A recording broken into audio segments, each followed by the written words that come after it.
بسم اللہ الرحمن الرحیم۔ سورہ نساء آیت نمبر 7 سے آج ہم اپنے لیکچر کا آغاز کریں گے۔ آج کے لیکچر میں آیات میراث جو ہیں ان کا ہم مطالعہ کریں گے،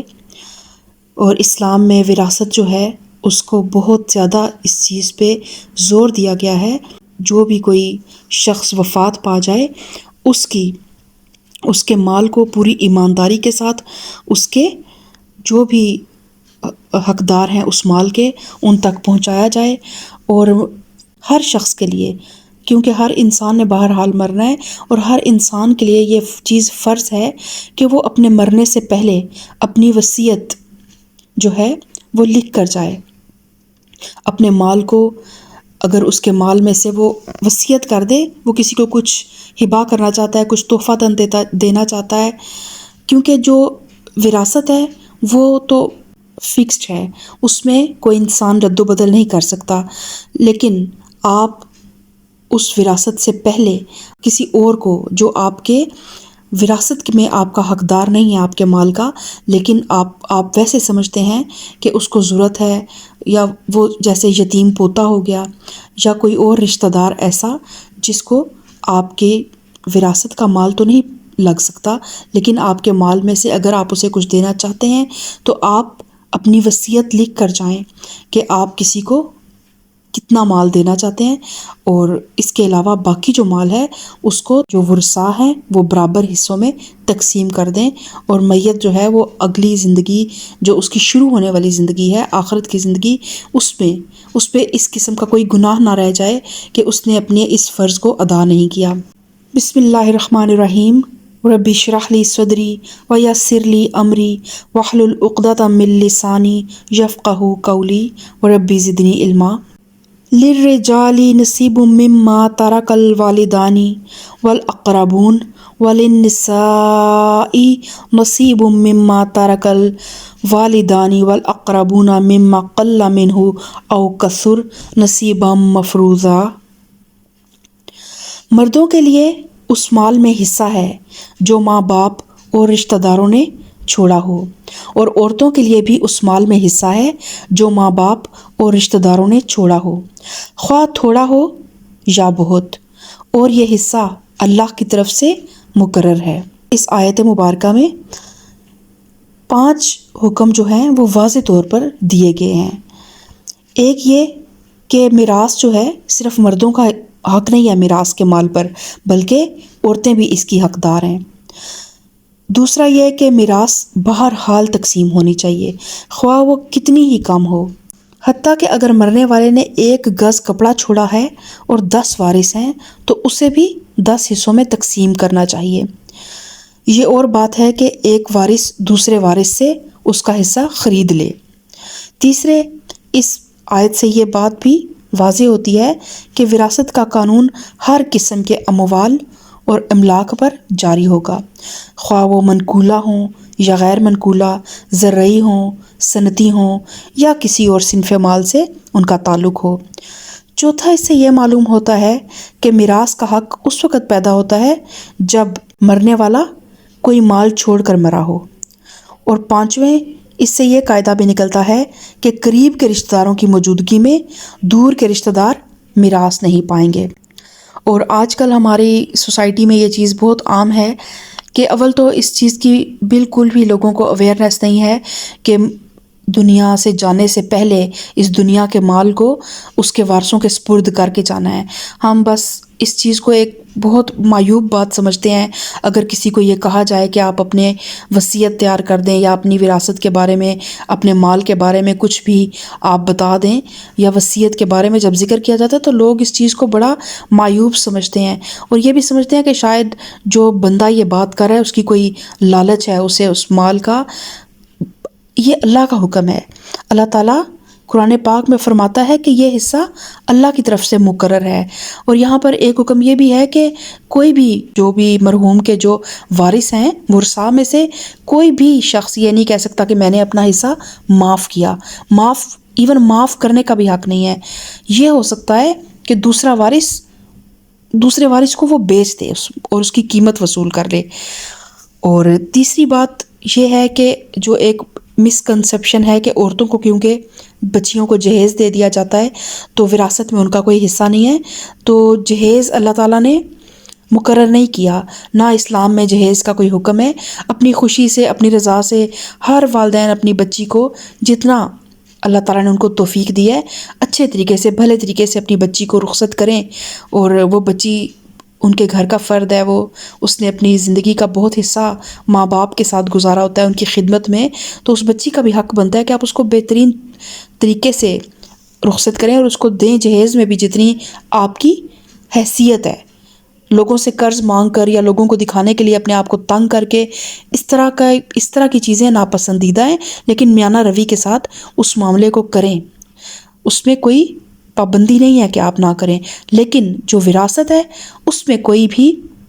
رعایت نہیں ہے کہ بچیوں کو وراثت سے محروم کر دیا جائے۔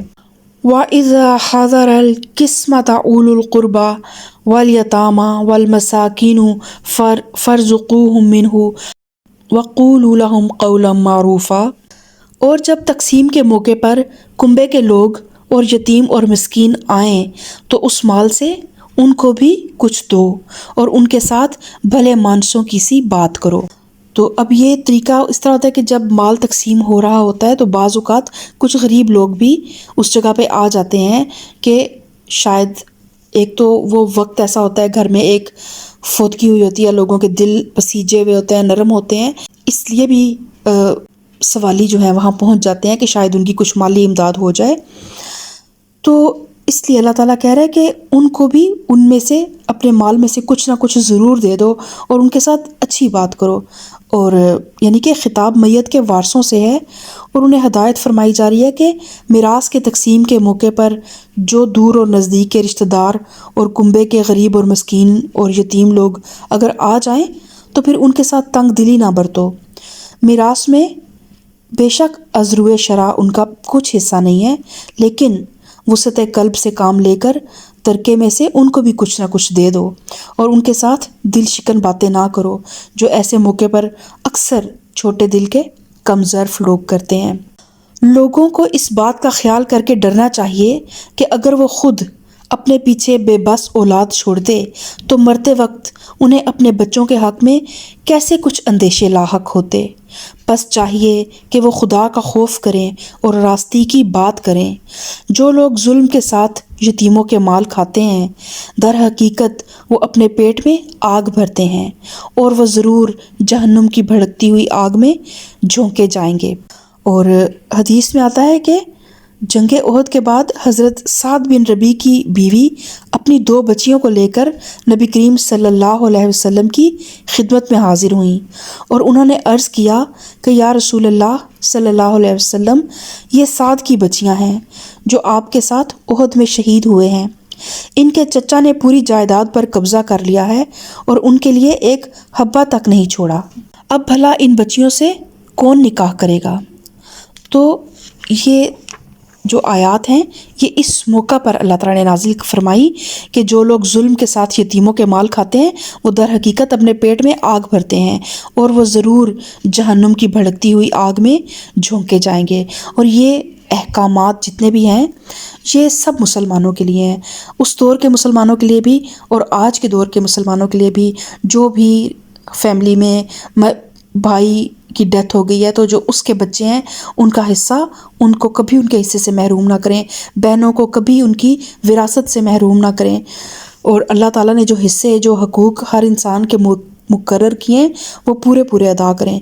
آج آپ آسان حساب کریں تو اللہ تعالیٰ آگے آپ کا حساب آسان کرے گا۔ یوصیکم اللہ فی اولادکم للذکر مثل حظ الانثیین، تمہاری اولاد کے بارے میں اللہ تمہیں ہدایت کرتا ہے کہ مرد کا حصہ 2 عورتوں کے برابر ہے۔ اب یہ میراث کا جو مال ہے اس کی تقسیم کے حصے اللہ تعالیٰ متعین فرما رہا ہے کہ کس طرح مال کو تقسیم کرنا ہے، کس کا کتنا حصہ ہے۔ تو اس میں میراث کے معاملے میں اولین اصول یہ ہے کہ مرد کا حصہ عورت سے دوگنا ہے، کیونکہ شریعت نے خاندانی زندگی میں مرد پر ساری، زیادہ تو نہیں میں کہوں گی ساری ذمہ داری ہی جو ہے وہ معاشی ذمہ داریوں کا سارا بوجھ مرد پر ڈالا ہے۔ عورت اپنی خوشی سے اگر کچھ کرنا چاہتی ہے تو ٹھیک ہے، نہیں کرنا چاہتی تو اس پہ کچھ قباحت نہیں ہے، اور اگر وہ جو کماتی ہے اس میں سے کچھ خرچ کرتی ہے تو ٹھیک، اگر وہ نہیں کرتی تو اس پہ کچھ بھی سوال نہیں ہے، کسی قسم کی کوئی پوچھ نہیں ہے۔ لیکن مرد جو ہے اللہ تعالیٰ نے اس کو ان تمام ذمہ داریاں اس کے کندھوں پہ ڈالی ہیں، اور عورت کو بہت سی معاشی ذمہ داریوں سے سبکدوش رکھا ہے۔ لہٰذا انصاف کا تقاضا یہی ہے کہ میراث میں عورت کا حصہ مرد کی نسبت کم رکھا جائے۔ اگر میت کی وارث 2 سے زیادہ لڑکیاں ہوں تو انہیں ترکے کا 2/3 دیا جائے گا، اور اگر ایک ہی لڑکی وارث ہو تو آدھا ترکہ اس کا ہے۔ یعنی کہ اگر تو میت کی 2 لڑکیاں ہیں تو بھی یہی حکم ہے، اور اگر 2 سے زیادہ لڑکیاں ہیں تو بھی یہی حکم ہے کہ اگر کسی شخص نے، اس کا مطلب بیٹا کوئی نہیں ہے اور اس کی اولاد میں صرف لڑکیاں ہی ہیں، اب وہ خواہ 2 لڑکیاں ہوں یا 2 سے زیادہ، بہرحال کل ترکے میں سے 2/3 حصہ ان لڑکیوں میں تقسیم ہوگا، اور باقی 1/3 حصہ دوسرے وارثوں میں۔ لیکن اگر میت کا صرف ایک لڑکا ہو تو پھر اس پر اجماع ہے کہ دوسرے وارثوں کی غیر موجودگی میں وہ کل مال کا وارث ہوگا۔ یعنی اگر کوئی بھی اور رشتہ دار نہیں ہے، ماں باپ اس ٹائپ کے اور کوئی رشتے اگر نہیں ہیں میت کے، صرف ایک بیٹا ہی ہے، بیٹیاں بھی نہیں ہیں، تو پھر سارے مال کا وہ بچہ وارث ہوگا، اور اگر دوسرے وارث موجود ہوں تو ان کا حصہ دینے کے بعد باقی سب مال اسے ملے گا۔ اگر میت صاحب اولاد ہو تو اس کے والدین میں سے ہر ایک کو ترکے کا 6واں حصہ ملنا چاہیے۔ یعنی اگر مرنے والا جو ہے وہ صاحب اولاد ہے تو اس صورت میں تو بہرحال میت کے والدین میں سے ہر ایک کا 1/6 حصہ ہوگا۔ اب خواہ اس کی جو مرحوم ہے اس کی وارث صرف بیٹیاں ہوں یا صرف بیٹے ہوں، یا بیٹے اور بیٹیاں دونوں ہوں، یا ایک ہی بیٹا ہو یا ایک ہی بیٹی ہو، والدین کا حصہ 1/6 جو ہے وہ مقرر ہے۔ اگر میت کے بھائی بہن بھی ہوں تو ماں 6 حصے کی حقدار ہوگی، اور اگر وہ صاحب اولاد نہ ہو اور والدین ہی اس کے وارث ہوں تو ماں کو 3واں حصہ دیا جائے گا، تو باقی 2/3 باپ کو ملے گا۔ اور اگر میت کے بھائی بہن بھی ہوں تو ماں 6 حصے کی حقدار ہوگی۔ یعنی کہ اگر اب کوئی شخص فوت ہوا ہے اور اس کے بھائی بہن ہونے کی صورت میں ماں کا حصہ جو ہے وہ 1/3 کی بجائے 1/6 کر دیا گیا ہے، اور اس طرح ماں کے حصے میں سے جو لیا گیا ہے اس کو باپ کے حصے میں ڈال دیا جائے گا، کیونکہ اس صورت میں باپ کی ذمہ داریاں بڑھ جاتی ہیں، کیونکہ بہن بھائیوں کا ویسے وراثت میں حصہ نہیں ہوتا، تو پھر ماں کے حصے میں سے کم کر کے باپ کو حصہ دے دیا گیا ہے، کیونکہ اب وہ بہن بھائیوں کی کفالت کی ذمہ داری باپ پہ آ چکی ہے، اور باپ کو اس لیے مال زیادہ دیا گیا۔ اور یہ واضح رہے کہ میت کے والدین اگر زندہ ہوں تو اس کے بہن بھائیوں کو حصہ نہیں پہنچتا۔ اور اللہ تعالیٰ نے ان جتنی بھی تفصیل بتائی ہے کہ ہر رشتے کا اللہ تعالیٰ نے ذکر کرنے سے پہلے کہ اس کو اتنا حصہ دے دو، اس کو اتنا حصہ دے دو، ہر رشتے کے حصے کا ذکر کرنے کے ساتھ اللہ نے ہر آیت کے ساتھ ایک لفظ فرمایا ہے، من بعد وصیۃ یوصی بہا او دین، یعنی یہ سب حصے اس وقت نکالے جائیں گے جب کہ وصیت جو میت نے کی ہو پوری کر دی جائے اور قرض جو اس پر ہو ادا کر دیا جائے۔ وصیت کے بارے میں نے آپ کو پہلے بتایا کہ وصیت جو ہے وہ وراثت کے جو بھی حقدار ہوتے ہیں، وصیت ان کے علاوہ لوگوں کے بارے میں کی جاتی ہے۔ تو اگر میت نے جو وصیت کی ہے آپ نے پہلے مال میں سے اس کی وصیت پوری کرنی ہے، اور اگر میت کے ذمے پہ کوئی قرض ہے تو وہ قرض پہلے ادا کرنا ہے، اس کے بعد باقی جو مال بچ جائے گا اس کو آپ نے اللہ تعالیٰ کے مقرر کیے ہوئے حصوں کے مطابق تقسیم کر دینا ہے۔ اور قرض کا جو ذکر کیا گیا ہے کہ میت کا قرض پہلے ادا کرنا ہے، کیونکہ قرض کو وصیت پر مقدم اس لیے کیا گیا ہے کہ اگر میت کے ذمہ قرض ہو تو سب سے پہلے میت کے ترکے میں سے وہ ادا کیا جائے گا، پھر وصیت پوری کی جائے گی، اور اس کے بعد وراثت تقسیم ہوگی، یعنی کہ یہ ترتیب ہوگی کہ سب سے پہلے میت کے ذمے جو قرض ہوگا اس کے مال میں سے وہ ادا کیا جائے گا، پھر میت نے جو وصیت اپنی زندگی میں لکھی تھی وہ کی جائے گی پوری، اور اس کے بعد جو مال بچ جائے گا اس کے وراثت کی تقسیم ہوگی۔ اور وصیت کے بارے میں سورہ بقرہ میں بھی آتا ہے کہ آدمی کو اپنے کل مال کے 1/3 حصے کی حد تک وصیت کرنے کا اختیار ہے، اور یہ وصیت کا قاعدہ اس لیے مقرر کیا گیا ہے کہ قانون وراثت کی روح سے جن عزیزوں کو میراث میں حصہ نہیں پہنچتا ان میں سے، یا کسی ایسے انسان کو جو حد مستحق ہے، مدد کا مستحق ہے لیکن وہ وراثت میں حصہ نہیں پاتا، تو اس کے لیے میت کو یہ اختیار ہے کہ وہ اپنی زندگی میں اس کے لیے کچھ حصہ مقرر کر دے۔ مثلاً کوئی یتیم پوتا یا پوتی موجود ہے، یا کسی بیٹے کی بیوہ مصیبت کے دن کاٹ رہی ہے، یا کوئی بھائی یا بہن یا بھاوج یا بھتیجا یا بھانجا یا کوئی اور عزیز ایسا ہے جو سہارے کا محتاج نظر آتا ہے، تو اس کے حق میں وصیت کے ذریعے سے حصہ مقرر کیا جا سکتا ہے۔ اور اگر رشتہ داروں میں کوئی ایسا نہیں ہے تو دوسرے مستحقین کے لیے بھی یا کسی رفاہ عامہ کے کام میں صرف کرنے کے لیے وصیت کی جا سکتی ہے۔ خلاصہ یہ ہے کہ آدمی کی کل جو ہے، جو بھی اس کے پاس اثاثے ہیں، اس میں سے 2/3 یا اس سے کچھ زائد کے متعلق شریعت نے میراث کا ضابطہ بنایا ہے، یعنی کہ اس کو تو آپ نے وراثت میں ہی تقسیم کرنا ہے، جس میں سے شریعت کے نامزد کردہ جتنے بھی وارث ہیں ان کو مقرر حصہ ملے گا، اور باقی 1/3 یا اس سے کچھ کم کو خود اس کے اوپر چھوڑ دیا گیا ہے کہ وہ اپنے مخصوص خاندانی حالات کے لحاظ سے،